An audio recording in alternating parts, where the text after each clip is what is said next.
Well, hello there. Hello. Hello, friends and lovers. Happy Sunday. Thank you for joining us. This is 5 Minutes with Robert Nasir. I am Robert Nasir, and I am joined, as always, by my co-host. Well, maybe not as always. Are We're you looking sure bold. it's me? Looking bold. Amy Nasir is... my hair decided to go back to its original color. Oh, it's your natural color there? Yes. Very nice. Yay. I'm into it. Got to put some sunglasses on for this color. It's looking good, looking good. Today is Sunday, August 15th, 2021, the 227th day of 2021. 138 days left to make this your best year yet. 132 days to Christmas and just 77 days until Halloween. And on this date, August 15th, 122 years ago today, in Detroit, Michigan, that's right here in Motown, Henry Ford resigned his position at the Edison Illuminating Company. He did. Yep. To go on to do something much better. He was being harangued by the people there, and they basically gave him an ultimatum, and they said, stop, tinkering and doing your, personal business at work, which is like building an engine, just act like our, I forget exactly what his title was, but anyway, he was in management, and he was a chief engineer.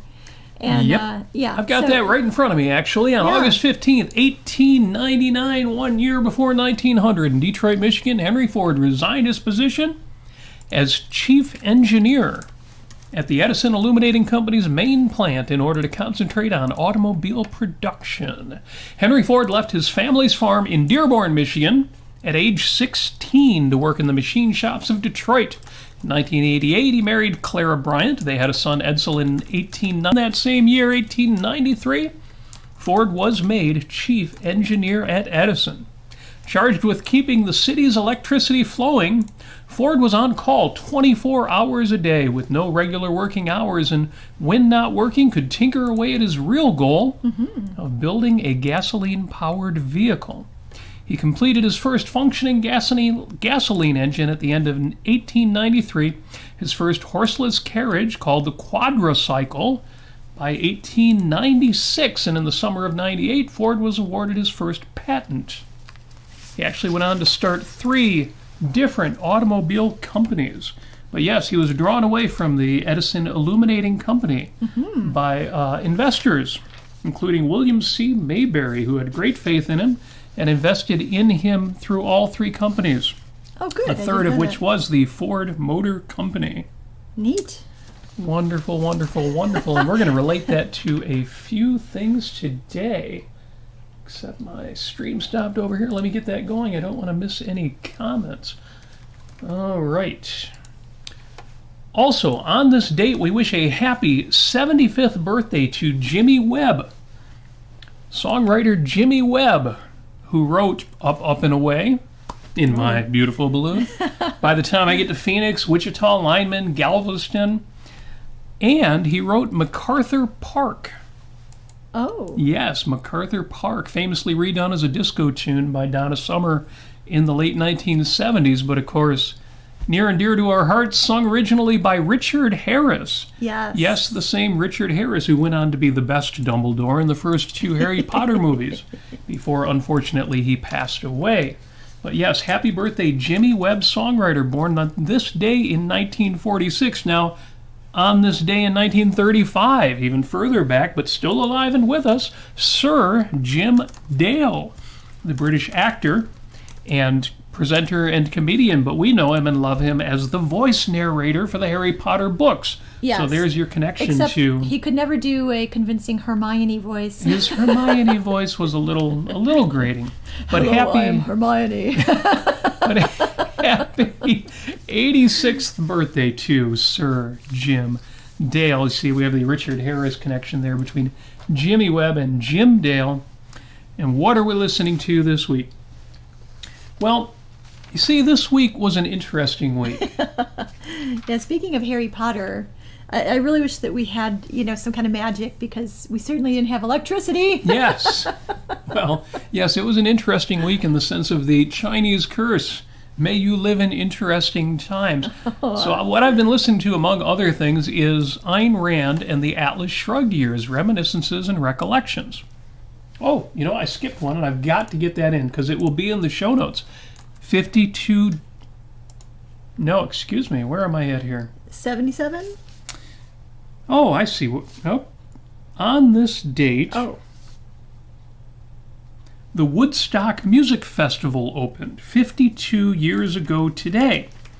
I threw myself off because in my notes, see, I always have copious show notes. You see that in the video there. And for some reason, I wrote 52 days ago. But no, 52 years ago on this date, August 15th, 1969, the Woodstock Music Festival opened. And whose analysis of the Woodstock Music Festival do we like the most? Who's our favorite commenter on the Woodstock Music Festival of 1969? Maybe Ayn Rand. Maybe Ayn Rand and her speech, Apollo and Dionysus. So the link to Apollo and Dionysus is in the show notes. Yeah, I really wish that we had some Cocoa Puffs and watermelon Cocoa Puffs and share watermelon. with all of you. What do you do if a watermelon comes by? You take a bite out of it. And then you pass it on to the next person. And if a box of Cocoa Puffs hits you on the side of the head, you take a handful of those and then throw it at the next guy.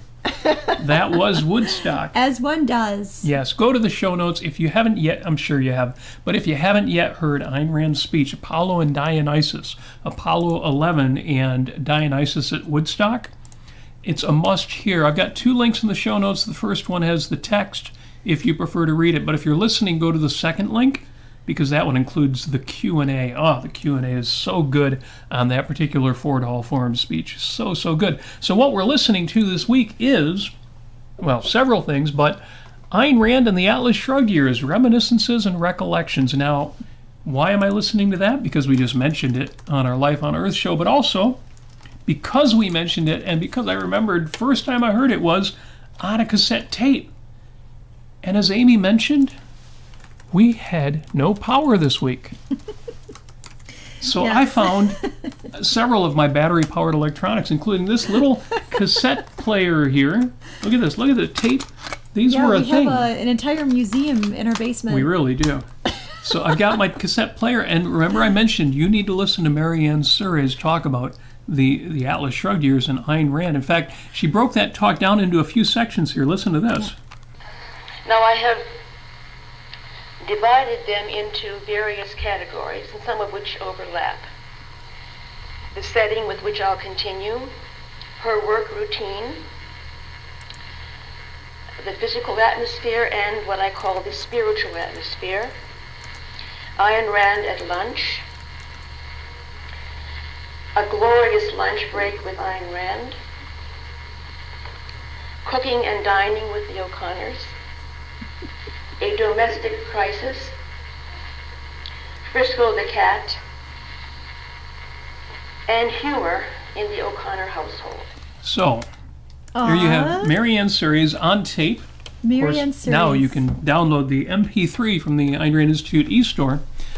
A must listen, and the glorious lunch break that she mentions is when she tells the copper pot story, Yes. from which we get the expression copper pot objectivist. If you'd like to know more about that, you are welcome to go to the Ayn Rand Center UK YouTube channel and find our show Life on Earth, which we do every Thursday at 5 p.m. Eastern Time. Yes, we do.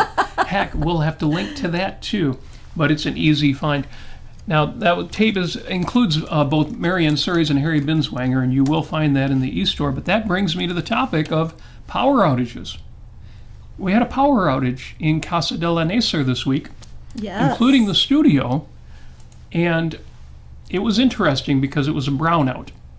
Now, those of you who know three-phase electricity know what a brownout is. It's when 1/2 or 1/4 of the power still gets through while the other part is shorted out. Long story short, it's brown. It's a brownout. The lights are brown. And it's interesting in this age of LED lights because some of the LED lights were still kind of bright, but the incandescent lights were either dim or out. So it wasn't a total blackout, it was a brownout. What does that mean? Well, anything with a motor, anything with a heating element, anything with sensitive electronics is kaput. So we had no washer, no dryer, no dishwasher, no garbage disposal. Well, okay, those aren't that important. No air conditioning. Right. No refrigerator. And I didn't have my straightening iron for my hair. No hair curler, no blow dryer. No blow dryer. It was just terrible. No, well, it gets worse. No coffee maker. No electric teapot. Yeah, no teapot. No stove for the other teapot. Oh my gosh. Robert had to go onto the gas grill out back, and that's true. We have a side burner on the gas grill. We did use that to heat up coffee. No desktop PCs. Even the large laptops couldn't be powered up. No microwave. I'm saving the best for last year. No garage door opener. Oh my gosh. We had to not break in because I have keys, but we had to go into our own garage, disable the garage door to get the cars out. But wait, that's not all. No popcorn machine. No hot air popper, no microwave, no popcorn. Oh man. These are the times that try men's souls. Yes. Yes, according to the IEEE Spectrum magazine. That's the Institute of Electrical and Electronics Engineers, of which I was a member for a while, back in my IT days. According to the IEEE Spectrum magazine, quote, the average U.S. customer loses power for 214 minutes per year, unquote. Well, that's less than 4 hours. Yeah. And we were down for 74 and a half hours. 3 days plus 2 hours plus a half hour. Sounds so darn uncivilized. Yes. I don't even know what the worst of it was. It must probably the popcorn, but also everything in the refrigerator got thrown out. Yes. A few things that didn't really need refrigeration. A loaf of bread survives that, but everything in the freezer. The first time our freezer has been completely cleaned out and emptied since we've had it. Right. There's always the option to try to pack some things up and take them to a friend's house, but by the time it was clear the electricity wasn't coming back on, you're kind of at that borderline case anyway. Things are starting to thaw out. Do you really want to bother? Frankly, I took it as an opportunity to clean things out, and that was cool. But again, the average person in the United States only loses power for 214 minutes per year. What's interesting is the IEEE article said this is a travesty because they compared it to Europe. In the UK, the average Brit only loses power for 70 minutes a year.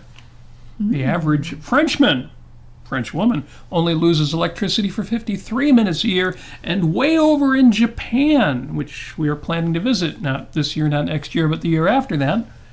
Can you imagine 5 minutes with Robert Nasir broadcasting live from Japan? We might be a little busy for that, but we'll see. Anyway, the average Japanese household only loses electricity for 6 minutes a year. Again, that's on average. So they were scandalized that the average American household loses power for 214 minutes a year. I say, bully! 214 minutes, I can handle that. Now, this was, 74 and a half hours, but should we be outraged at 214 minutes of downtime? Or should we be grateful for 364 days, 20 hours, and 36 minutes of power?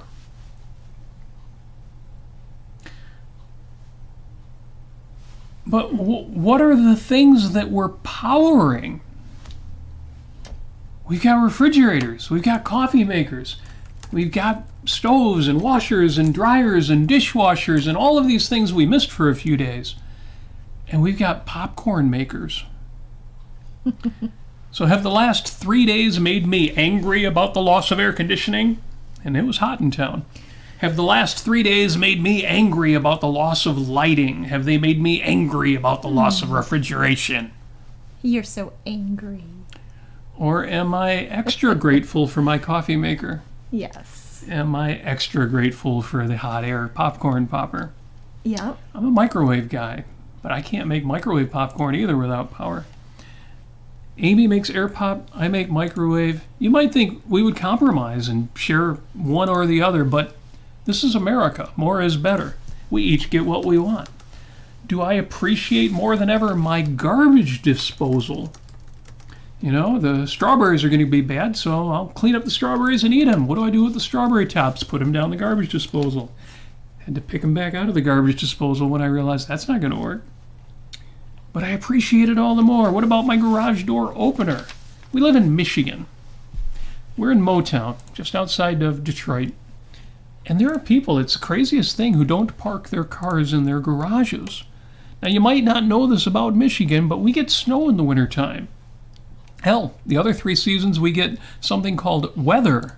I don't understand people who don't park their car in the garage, but when we bought this estate, Studio Nasir, one of the first things I did was install an electric garage door opener. Gotta have that. In fact, the overhead garage door opener was invented by C.G. Johnson in 1926. Thank you, C.G. Johnson. So for 95 years, we have had the ability to open our garage door electrically. Yes. And we do it by remote control. I don't even get out of the car. It's so nice. It's a beautiful thing. Park your car in your garage. Your car is good to you. Be good to your car. And the guitars that are in the car are good to you. So be good to the guitars in your car. So the answer to the question, am I angry or am I grateful, is both. Mm-hmm. You don't have to pick either or. Right. You can be angry, and there are things to be angry about. There are things about the way in which our towers are maintained, the way in which franchises are established, the way in which, long story short, everything is touched by regulation and almost everything is touched by government, either ownership or franchise granting. Add to that the supply of oil, the way in which our pipelines are maintained or are not allowed to be maintained or are not allowed to be built. Talk to Alex Epstein. Go to his website and or listen to Power Hour on your favorite podcast app, and you will find out everything that is right and everything that is wrong with our electric and power industries, fossil fuel industries, and it's all primarily because of government involvement. So am I angry? Yeah, I've got some anger. But am I grateful? We're surrounded by goodies. Goodies! And not just the electric stuff, but I'm like surrounded by fresh fruit. Yeah, and vegetables and foods and treats. Oranges used to be like once in a lifetime thing, folks. and I've got meat and sauces and dairy products, and I can have all this stuff for weeks because I have a refrigerator. We have a lemon for Christmas this year. Hey, citrus fruits used to be a very big deal for Christmas time. I know, well, they kind of still are, except nowadays you send somebody, a basket of them. And it's charming. And we're surrounded by toys. High fidelity stereo and video technology. And it's funny, there was something we couldn't source online, and we just purchased a set of DVDs. Does anybody still watch DVDs anymore? I'm not sure my DVD player still works. Yeah, I'm sure it does. It's a good DVD player, but it's so funny that we've just gotten so used to this technology that we even forget some of it. We've got high fidelity, incredibly loud stereos, and not just in my living room, but in my car. Gosh, I remember back in the 70s, you would immediately get rid of the stereo that came in your car and install a Jensen or a Blaupunkt or some good stereo. Some subwoofers in the trunk. Yeah, the factory stuff was never that good. And nowadays, you buy a new car and it's got a 7-speaker, 360-watt sound system, at least mine does, and it's not that fancy a car. We're just surrounded by entertainment and information and inspiration. Yes. It's amazing. And we're surrounded by convenience. We're surrounded by washers and dryers and dishwashers and garbage disposals and vacuum cleaners and things that just... I can remember when I was young, I don't know if anybody used it, but we used to have a manual washing tub in the basement with the little wringer, the little thing that would squeeze all the water out of your clothes. And we had a lawn mower with a push mower. They still sell these. Some people like them. Push mower that the blades turn around as long as you're pushing it because the little gears on the wheel... Heck with that. Bring on the Briggs and Stratton. It's just everything from, personal assistants, which aren't PDAs you carry in your pocket anymore. That's all on your smartphone now.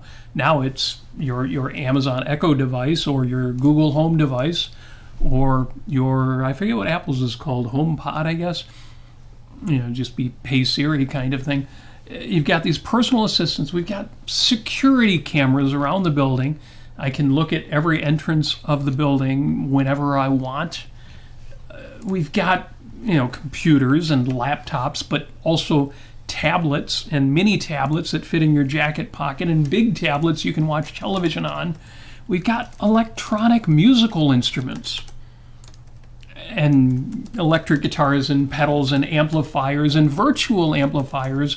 I can plug my electric guitar into my cell phone if I want. And we've got reading lights and reading tablets and access to almost every book ever written at a click for $10, $20, sometimes for 99 cents, sometimes for free. And on and on and on. And the amazing thing isn't just that we're surrounded by this stuff, but that somebody had to invent it and somebody gets to make money with it. Yes. This is people being productive. Just looking at the stuff that we either didn't have access to this week while we had our brownout, or that we did have access to that made the week so much better than it would have been. Yes. So we have some comments. Yes. If you'd like to comment. Well, before we get into them, I just wanted to remind everybody that if you go to robertnasir.com, there's going to be a couple links just for you, and they will give you the opportunity to help support us via PayPal or Patreon, and you're welcome to do that. Well, how wonderful. We have 2 new really substantial patrons this month, and I want to thank both of you. You know who you are. I've written back to one. I need to write back to I need to write my patrons. You folks are so cool. Yes. And I will. I'll send you a message this week. Don't let me forget that. Okay. And I need to get an okay from everybody to start announcing names, because some of my favorite shows do that. I know there's privacy concerns, but I just need to give you all a shout out, because that is so cool. Anyway, new patrons this month. If anybody else wants to join up, yes, robertnasir.com has those links, but also links to all the past shows, the Facebook group, the YouTube channel, the Facebook channel. Yeah. And also a quick access to the most recent show. Yeah. Tristan says, just for me? Yes, just for you, Tristan. AKA Stingy Student. Yeah, so we have a wonderful group of folks over on YouTube. If you're in Facebook and you want to go to YouTube as well, give us a like, give us a share. Yes, if you're on YouTube, share it out, like it, subscribe, and ring the bell. I know those are the 4 big things. Yeah, get the notifications. Will make the algorithms put our show out in front of more people. Yes, you can tell. Yes, you can tell YouTube. We like 5 Minutes with Robert Nasir and Amy Nasir, and we would like to have more of them. So see, Amy's promo, I always forget, man, I do this at the end of the show, and then I listen to other podcasters, and right at the beginning, and then again in the middle, and then again at the end, they're like, don't forget to subscribe to our channel, and that's important stuff. We're better because we only do it once or twice, and we don't annoy you with it, so. But we do need to get the subscription numbers up. Yes, so like and share and subscribe. Over on YouTube. If you share our show, oh man, we had a share on Twitter the other day that brought some people in. That was so cool. Oh yes, share us on Twitter, please. Love that. Love it. From Sam. That's just the best. Because we've got to get our subscription numbers up to 1,000. If we get our subscription numbers up to 1,000 subscribers, which is only 5 times as what we've got right now, then they turn on the super chat and all the other options and revenue generation, and we have some way to bring in income besides all you wonderful people. So, what else do we have in the comments real quick before I carry on? Jennifer says, yeah, don't be annoying. Okay, Jennifer, we won't. So, and then Linda Cordero. Jennifer doesn't mind the telethon approach. No, she doesn't I talked to her about that. I think she said that was her favorite thing. Or maybe it was the opposite of that. I'm sorry, what else you have? And Linda Cordero of Cordero.com. Cordero.com. Quent Cordero Fine Art. If you want to go there and check them out. Linda Cordero says, I just rang your bell. Ooh, Did you want to say that in front of everybody? Oh, wait, she means the notification bell. Well, Linda, you ring our bell every time we talk to you. You can ring my bell anytime. Yes. And you missed it, Linda, but we have been doing extra promotion pointing people in your direction. I hope you're seeing that at the gallery, because I hope so. Quentin Cordair fine art is what the world needs more of. You know, there isn't anything like it in the universe. There are great art galleries out there, as far as art museums, and there are great art galleries that sell art, but there's nothing like what you and Quent do, Linda. Our listeners know, but if you haven't, if you're one of those few people who hasn't gone to Cordair.com yet, go to Quentin Cordair Fine Art, take a look around, you'll see what we're talking about, and you'll say, oh, okay, they're not exaggerating at all. If anything, they're underselling it. I don't know of any other art museum in the world that does what you guys do at Cordair.com. And I mean, you only invite artists in who are, they have representational art. They have such an incredible sense of beauty and style. They have such a stylized vision of the world, and they put it out there in their art and sculpture and painting and other things. And it's just... If you look at what they offer, you can tell that they're extremely selective. But if you get a chance to talk to Linda or Quent, they will tell you that, yes, they are extremely selective in who they represent in the gallery. I would say that they are the best art curators in the world. So if anybody wants to sell, if you want to sell your art at Quent Cordair Fine Art, that's great, except it better be some damn fine art. It has to be super fine art. I couldn't get in there. Amy might, but I couldn't get in there. No, but maybe not yet. And I'm such an artiste. Oh, I'm only serious. But oh goodness, we have so many more comments here. Well, here I'll read a few of my notes, and you find a couple of really good ones there. All right. So I just wanted to go through 7 things that I think are awesome that I've been thinking about this week while the power's out. And what I'd like you to do in the comments is, and I think a couple of people did already, tell me what resonates with you. What if your power went out? What would you miss the most? When your power comes back on, what would you be the most grateful for, or still angry that it went out? Because the number one for me was Alexander Graham Bell's telephone. 1875. Now, nobody uses an Alexander Graham Bell type telephone anymore anyway. But really, by the time we got to DTMF and touch tones, it was almost unrecognizable. Point is, it all started in 1875. Like, oh, that was forever ago. That's almost 150 years. Sure.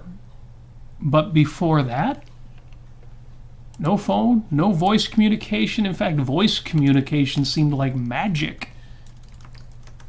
First light bulb patent on a workable light bulb, one that would last more than an hour or two. 1879, Thomas Alva Edison. Mm-hmm. And now his light bulbs are a premium item. You got to search for those incandescent lights. For a while, they had outlawed them. It's the most bizarre thing. Now I'm seeing them in store again. I'm not sure how they get around that. I think they went to a slightly higher efficiency, either halogen or some other inert gas that lets them get enough of a high wattage to get around the George Bush limitations on what light bulbs could be sold. Anyway, light bulb 1879. 8 years later, the phonograph. 1887, again, Thomas Alva Edison. Those are the only two I'm going to mention, but 1887, and he also incidentally had the disc, the phonograph record on his patent, as well as the cylinder. Because I always think, oh yeah, the cylinder was first, but when did the disc come out? The records, the stuff I know, the stuff I'm used to. But those were both in the patent. The fourth item, the first electric refrigerator, 1913. Electric refrigerators. It's amazing to me that we had ice boxes before that you would make ice in the wintertime and that you would store it through the summer. Or you would get a weekly delivery of a block of ice, and you would put that into your, they actually called ice boxes refrigerators because that was a brand name at the time. So this would be, 1915 or something like that. And we actually have one in Greenfield Village in the Edison Homestead. That's right. Where it belongs. Where I presented there. And it was just great. Yes, Amy's actually used that refrigerator, quote-unquote refrigerator. It works. It does well, yeah. I thought about that. I thought about that, and it's a really interesting contraption because basically you put the block of ice on the top there. Because cold travels downward. Down, and it's basically on a kind of like a corrugated steel platform that tips backwards. So when the ice melts, it goes backwards down, kind of like a little chute, down into a pan where the water collects. Anyway, it's really ingenious. It's just, we had the garage door opener I mentioned. Next up, number 6. In 1946, by Percy Spencer. A few of you already know this one because I know you are geeks for this kind of stuff like I am. The radar range. The microwave oven, 1946. That one surprises me because I still remember when I was young, the 1970s, microwaves were not very popular. They were out there. The radar range has been around since the late 40s, but nowadays, of course, who doesn't have a microwave in their kitchen? And finally, patent US 4152974A, 1978. Lawrence J. Tyner for the National Presto Industries Incorporated Company invented the air popper. 1978, his patent went in. It was granted in May 8th, 1979. The air popper for making popcorn by hot air. I love air popcorn with a little butter on it and some salt. It's so delicious. Now, I mentioned that one because there's actually some controversy on the internet. Did Presto, who Lawrence worked for, invent the air popper, or did Wherever brands get it first? Because if you look for advertisements for air poppers, Wherever was actually out there before Presto. But if you go to the patent office, Presto and Lawrence Tyner had the patent. Either way, 1978 is the invention, 1979 is the patent, and ever since then, air pop. It's a beautiful thing. It is a beautiful thing. I don't want... It's almost like Tesla versus Edison. Tesla versus Edison.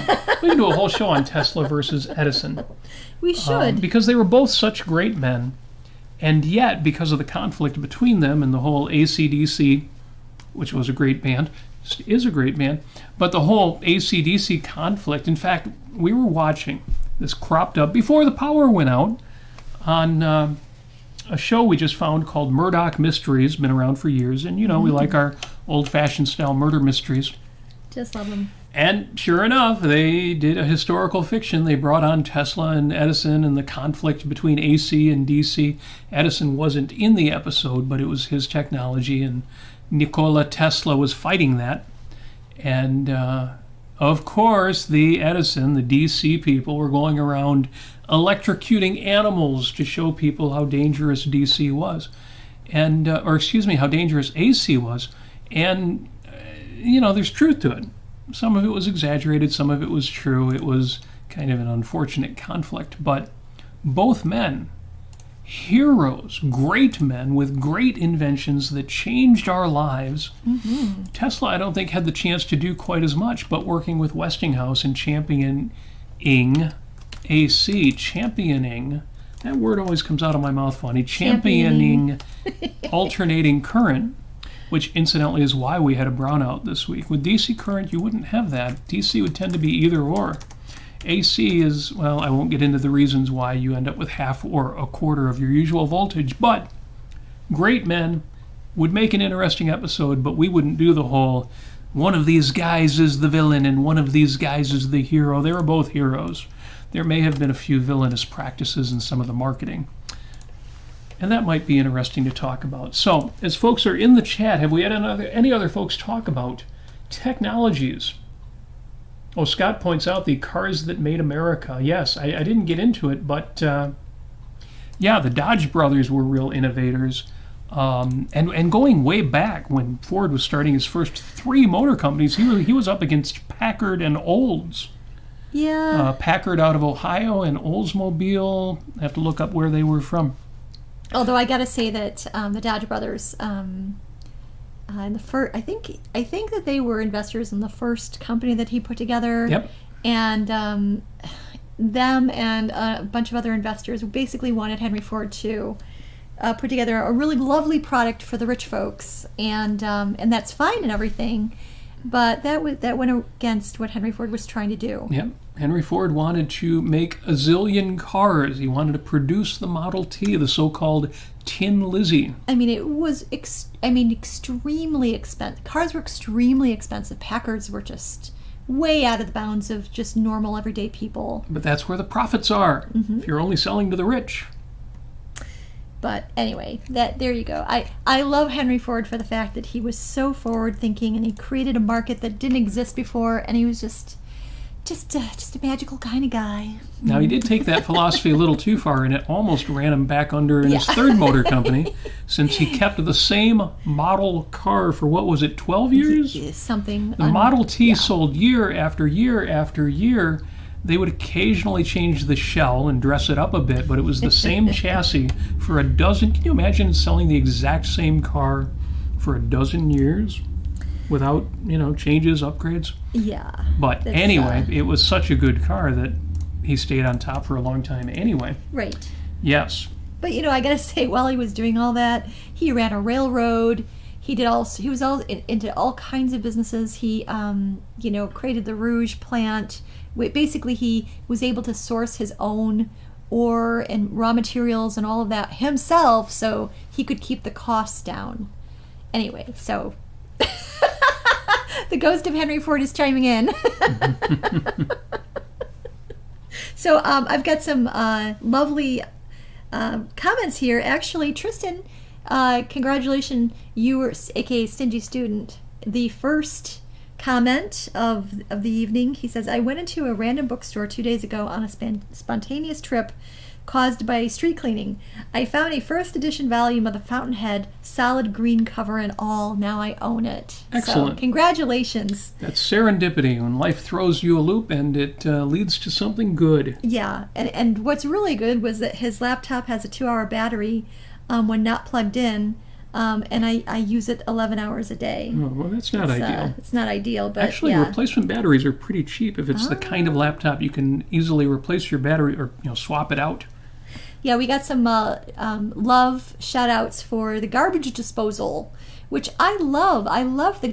Jennifer loves the garbage disposal. I'm spoiled by my garbage disposal. Oh my gosh, it's just the best. It is a handy thing. I know in theory you can throw a lot of that stuff in your trash, but some things it's just a nuisance to put them in the trash when you're cleaning right at the sink.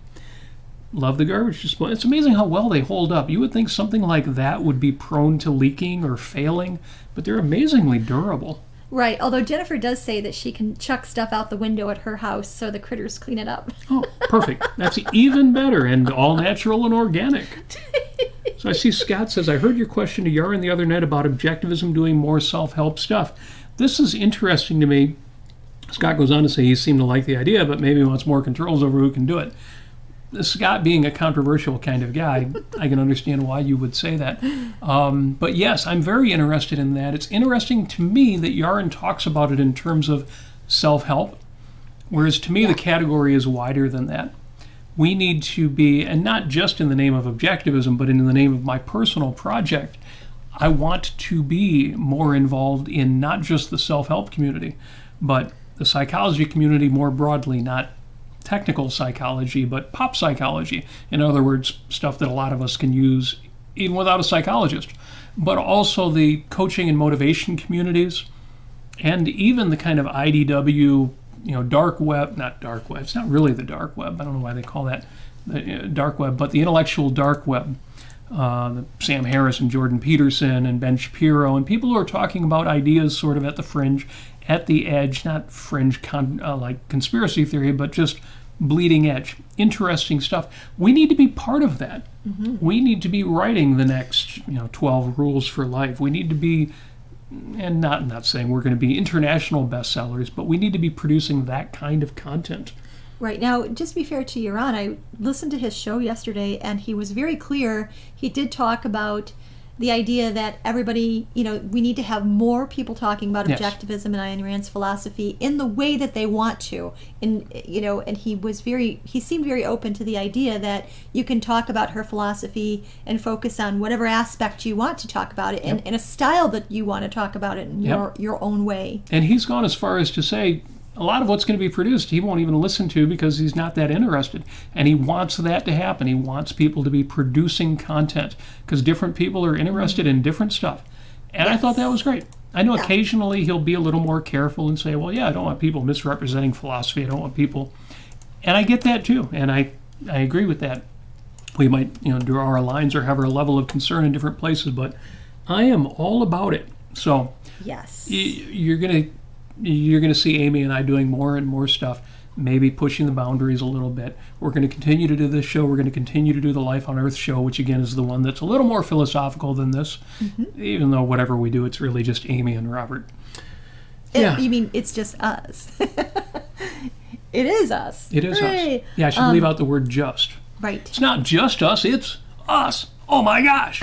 So that's amazing. Okay, so Jim says he doesn't have a Blu-ray player, but they do also play DVDs. Do you both have one? Yes, we do. Yes, we do. We have a DVD, Blu-ray player that plays DVDs. Those also play audio CDs, and we have some of those laying around too. Yeah, it's a miracle. No, we just ordered the DVD right before the power went out, guys, and this is what really sucked. Right before the power went out, we just got in the 3 wonderful movies that Angela Lansbury did for Murder, She Wrote. There were actually movies after the show. That are not available anywhere digitally online. You can't stream them anywhere. You just have to buy the DVD on, I think, Amazon. And anyway, we have it, and it's sitting there right there. Well, we're going to watch it soon. One of the anarchists out there is going to point out that people now have started pirating again. Oh. It's the strangest thing, and it's kind of disappointing. You remember in the old days of Napster, before they went legit, and the other programs like LimeWire and these programs people would use to share files across the internet in a mesh. And that stuff kind of went away. Essentially, the streaming services made it so easy, and the music services made it so easy to get everything you want and not have to worry about having a machine running or a server running or a server app running on your laptop, and who knows what kind of drain that's doing on your system, CPU usage, much less, the possibility of viruses or sharing something you didn't mean to share with the whole world. Everybody went legit. And it's been years since I've, seen a machine and come across a laptop somebody wanted me to help them with that had, any of those programs, LimeWire. And the strange thing is now it's starting to come back. So hopefully we won't see much of that because I don't believe in anarchy. Angela Lansbury is still alive, and I want to support her in any way that I can because I love her. So Stana, hey Stana. Stana's great. Okay, so she says, in the 70s, I lived in an apartment on Liberty Street in Ann Arbor that had an ice box built into the kitchen. That would be super cool to see. That's cool. Our house, oh my goodness, we did have the chute for the milk, the dairy guy to deliver. Right. So he could come and drop off our dairy products, whether we were there available to answer the door or not. That's right. And Paul, a.k.a. Unsigned. Hi there, Paul. The worst for me with no electric power would be no water, since I use a well with an electric pump. No shower, unbearable thought. Yeah, that would be tough. Yeah, thankfully we had hot water. I'm going to guess you and anybody else who has that configuration, you got to have some kind of backup generator, at least to do that much. Yes, and by the way, Paul did actually very generously offered his generator that he has at his home, but we didn't have a pickup truck to actually bring it to our house. So just want to say thank you again, Paul. So all right, so hello. Okay, so I have some notes real quick. Basically, I just want to give a big giant wonderful mushy kissy huggy shout out to Robert Nasir. What, me? Yes. What did I do this time? Robert has an entire collection, I don't know, maybe 10 of these things. They're basically battery pack operated fans. They're not that, terribly effective or anything like that, but you get a couple of them in the room, and they, make the airflow and cool down the room a little bit. And by the way, we couldn't, there was a lot of times we didn't want to open up the windows while, the air was down because our next door neighbor, bless their hearts, was running a generator that was really, really loud. And so it was a toss-up between more heat or do we want to hear that? But so Robert, you had those fans, which was really, really wonderful. And then you were able to figure out that we could actually do the Life on Earth show with 58 volts of electricity, which is what we had. Well, there's one for the nerds, for the technophiles, yeah, not technophobes, technophiles. Yes. It's a surprising thing these days, but a lot of technology that's designed for household current will run on about 58 volts. It's the strangest thing. Mm-hmm. And the reason for that, and it turns out the cheaper the electronics, the more likely. Mm-hmm. And the reason for that is that a lot of the stuff that's manufactured in China or Indonesia or wherever the stuff was from, they design it for a worldwide market. So if you look, most modern electronics will run anywhere from 100 to 240 volts. And in order to get a range that wide, it's designed essentially even wider than that. So I was surprised to see that our little battery, little 5-volt battery charger, little battery packs, the chargers for those would actually work during our brownout. Mm-hmm. Some of the LED lights, if they were dimmable, the dimmable versions of LED lights, which is generally all I buy, would also work, and not at full brightness, but 58 volts gave us a little light. Even the charger for one of my tablets, the Microsoft Surface Pro, laptop tablet, because I had a cheap knockoff, that power supply would work even with light. So the point is, if you ever have a brownout, don't be surprised to see if some of your low voltage electronics that require 120 volts to run will run with half that. So thank you, Amy, for the gratitude. It was interesting figuring out what would still work with a trickle of voltage and what wouldn't. Yes, and I have to say that one of the lessons I learned was that sometimes thirst is not an indicator of dehydration. We were so hot in the house, and there was no breeze or fans just little ones, but I got so overheated that I didn't even realize that I was dehydrating. And it was kind of scary because I went and I looked up, I looked up an article, and basically one of the telltale signs is of dehydration is fatigue, confusion, or anger. Well, I certainly was annoyed. And I felt very, very annoyed. And I felt also very, very, very annoyed. And I thought to myself, Amy, it's okay that you feel this way. Obviously, this is something, to have that emotion for. And that's entirely normal.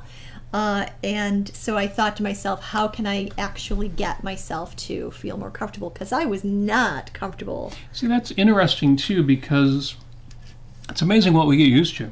Yes. Our friend Stana mentions that she didn't lose power, but when it's out in summer, she says what she misses most is an electric fan. Yeah. She says, I can survive without air conditioning if I have a fan, but without both is miserable. And that's interesting to me because we're in Michigan, and we think 90 degrees is hot.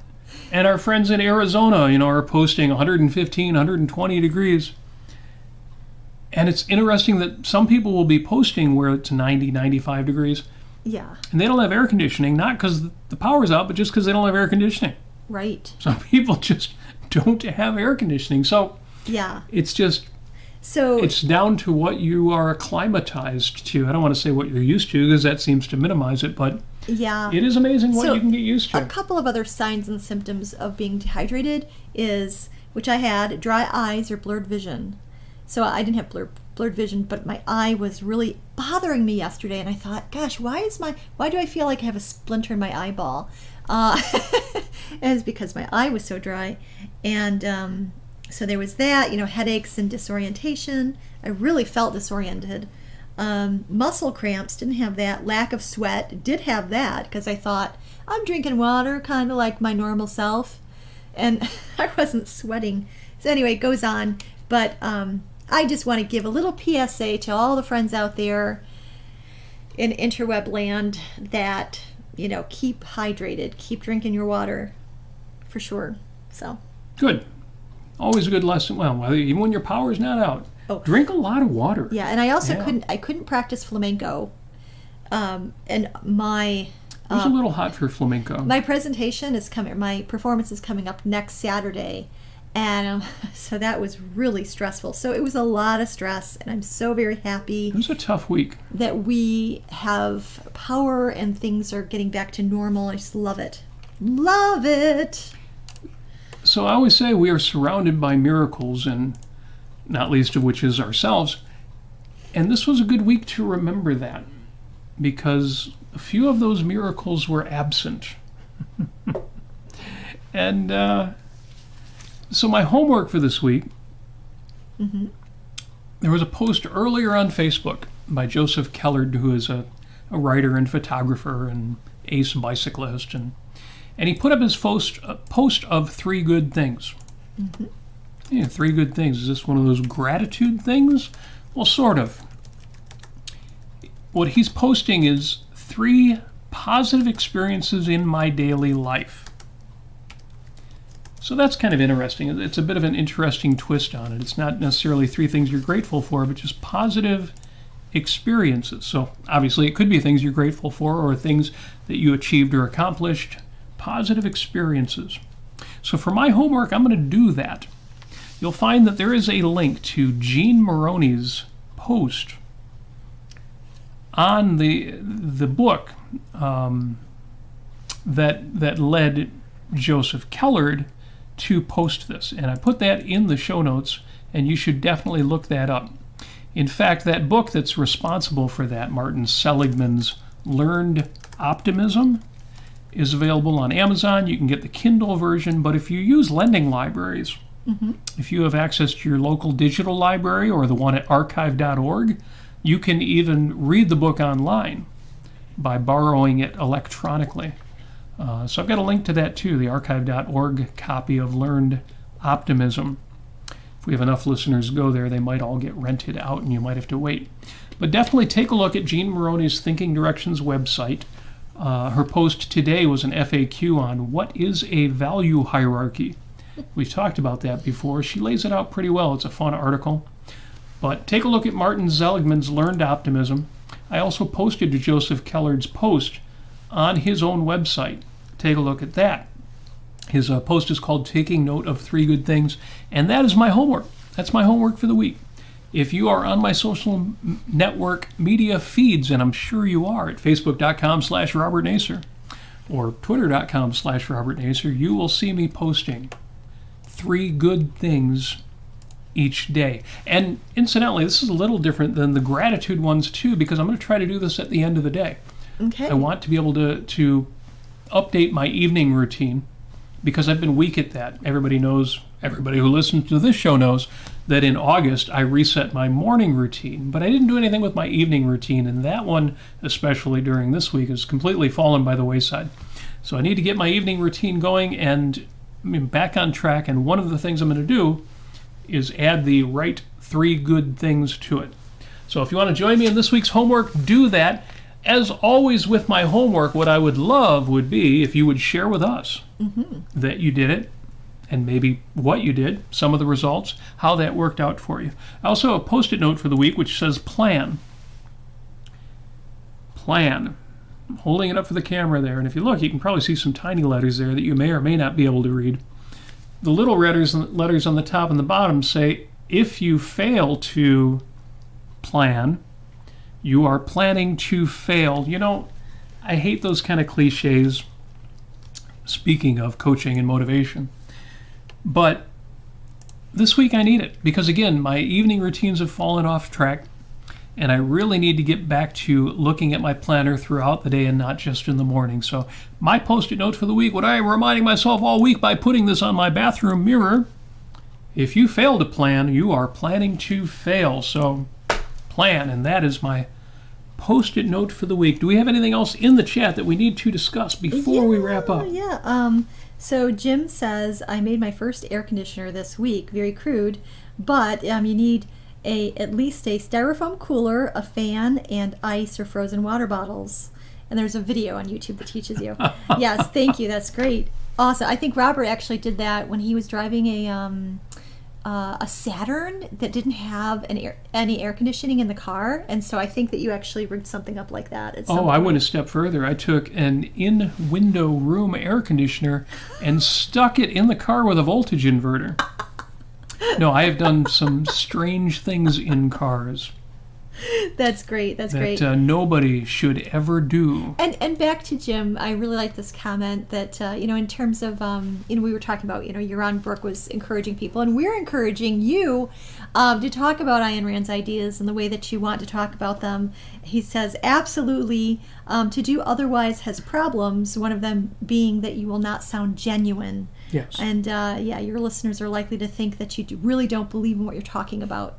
So thank you, yes. Yeah, congruity. Yeah. And Jim writes more. Take a look in the chat there. Yeah, I definitely wouldn't be accused of that. I would definitely be more on the other side of, is that guy getting these ideas right? So yeah, I'm definitely not going to be the one who just quotes blindly. And partially because it's not like my memory is that good. The older I get, the more I think about Ayn Rand, the more everything is just so concretized. It's really nice actually to be somebody who has discovered Ayn Rand when I was early in my life, when I was younger, and now it's getting to the point where it just makes sense. Like it's kind of it's not automatized. It's congruous with what's real. And anyway, I just love it. Somebody once said, it might have been Harry Binswanger, somebody once said, Ayn Rand's philosophy of objectivism isn't like geometry. And they're making the point that you don't want to misrepresent what objectivism is. Objectivism is Ayn Rand's ideas, and it's not, actually, it's Leonard Peikoff who said objectivism is not synonymous with philosophy. There's other philosophies out there.